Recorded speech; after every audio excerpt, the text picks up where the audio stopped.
नमस्कार मंडळी, स्वागत आहे तुमचं माझ्या एका नवीन व्हिडिओमध्ये. तर असा आलू पराठा बघून तुम्हाला आश्चर्य वाटलं असेल ना. तर आज होती नागपंचमी. तर आजच्या दिवशी आमच्या इकडे तवा ठेवत नाही, त्यामुळे मी अशी कढई ठेवली आणि माझ्या मुलाची रात्रीच त्याने सांगून ठेवलं होतं की मला उद्या टिफिनला आलू पराठा पाहिजे.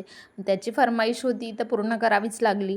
त्याचा टिफिन वगैरे पॅक केला, त्यानंतर त्याला स्कूल बसपर्यंत सोडवलं आणि त्याचा आहे की बसकडे जाताना त्याला सायकलच घ्यायची असते, तर तो सायकलवरती स्कूल बसपर्यंत गेला, त्याला पाठवून दिलं. त्यानंतर मी सगळं घरातलं कामावरून आम्ही निघालो होतो पूजेसाठी.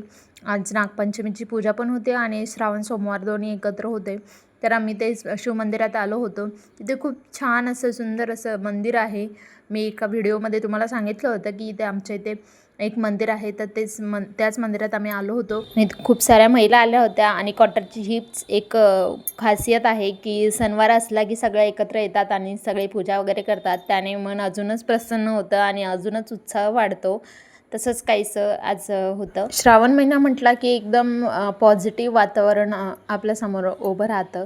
तर एकदम पॉझिटिव्ह वातावरण इथे पण होतं. प्रसन्न वाटलं एकदम पूजा करून, एकदम मस्त. तेच मंदिरातून बाहेर आल्याच्या नंतर पण विंडो होती, तिथे पण आम्ही मस्तपैकी पूजा केली. त्यानंतर गेलो होतो थोडंसं पार्कमध्ये शूट करण्यासाठी, थोडेसे रील्स. म्हटलं आज साडी घातली खूप दिवसांनी, तर थोडंसं रील्स वगैरे शूट करूया. आणि आम्ही नागपंचमी झोका पण खेळला इथे. तर तुम्हाला आजचा व्लॉग कसा वाटला, माझे लॉंग व्लॉग कसे वाटतील तुम्हाला बघायला? व्हिडिओ आवडला असेल तर नक्की सपोर्ट करा, लाईक करा, शेअर करा आणि चॅनलला सबस्क्राईब करा आणि एक छानशी कमेंट करा. बाय.